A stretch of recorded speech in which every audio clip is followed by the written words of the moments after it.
ต้องไปซื้อไหมยังไม่ได้ซื้อเลยตัวละ2,000 กว่าบาทตัวเล่นน้อยยังแพงเลย2,200ไปเตี้ยๆตัวมัน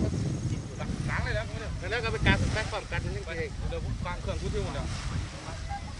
เครื่องยังไม่เอากลางดึงลมเด่นก่อนกลางลมมาก่อนน้ำมันติดลมมันเนาะดูเด้ออากาศมันขึ้นยังเอาไปนะต้องกินบ่เป็นไรมันจะกินบ่คือเลยบ่คืออยู่ปลาแดงแล้วขามูดอ่ะแกนเค้กว่าตั้งลมเป็นมูข้อดิเดี๋ยวกำลังใจกันเนาะถ้าพาลงไปกลางแม่นอนเป็นครึ่งสิข้านถอดออกมาใส่ยกมือขึ้นมา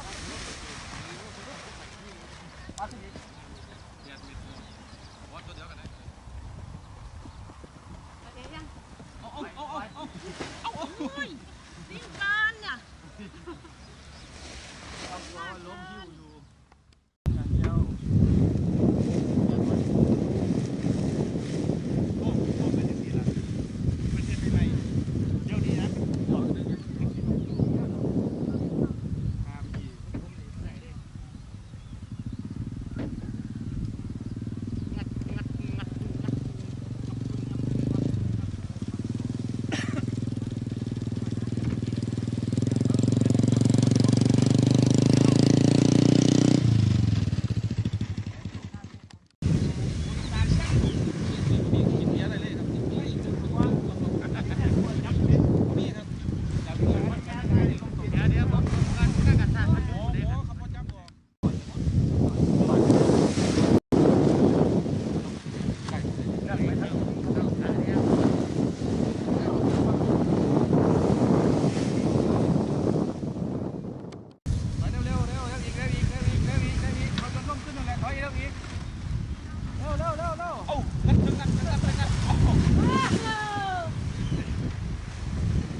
จึงงัดปัญ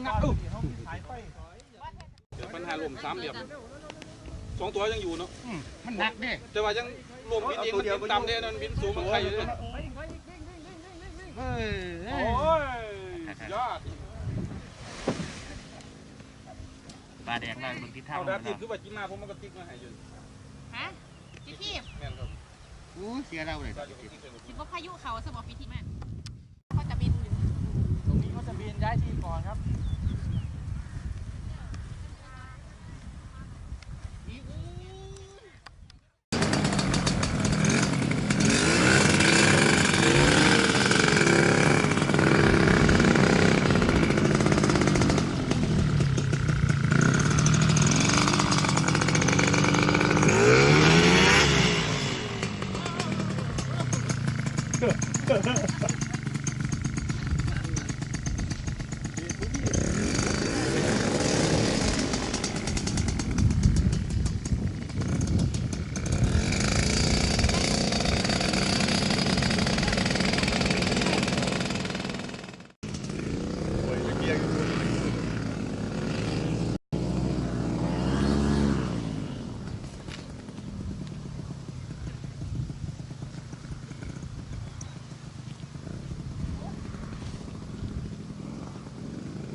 แล้วผมว่าเดี๋ยวรุ่น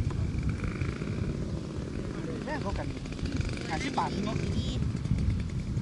อันนั้นผมซื้อ300แม่เขากัน50 บาทไม่ดีว่าเด็กแพงได้ดิเรียกว่าแต่งผมสมมติแต่งผม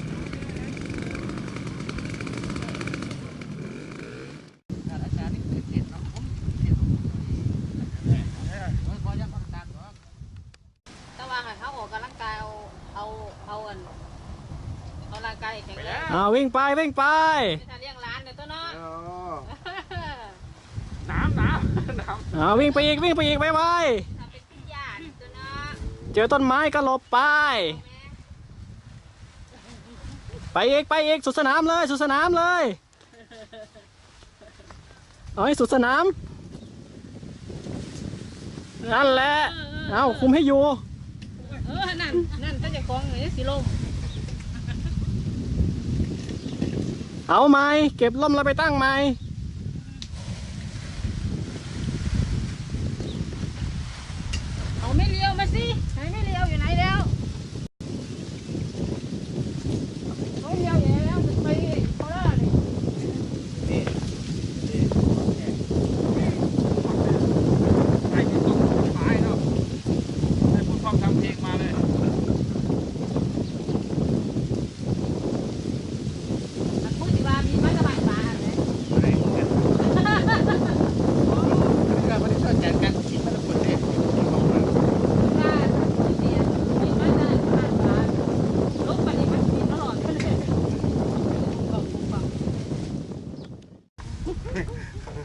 วันนี้ดิมาเดี๋ยวผมเลย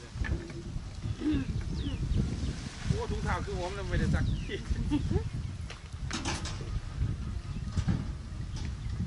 ที่แม็กแม่เดี๋ยวที่แม็กน้อยใจเลย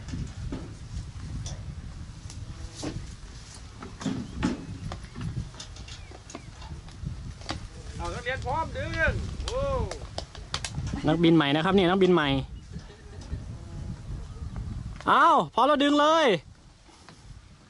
เอาเหมือนที่สอนไว้นะทำเหมือนที่สอนนะดึงอย่ากระตุกโชว์มือขึ้นเฉยพอดีดึงอีแทบแบบต้มจังมีบัดเนาะ ลมเริ่มเบาแล้วนี่คุณเธอ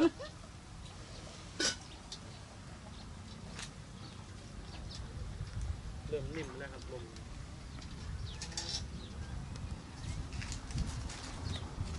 ทำกินหน่อยออกกำลังกายครับเลยเนาะ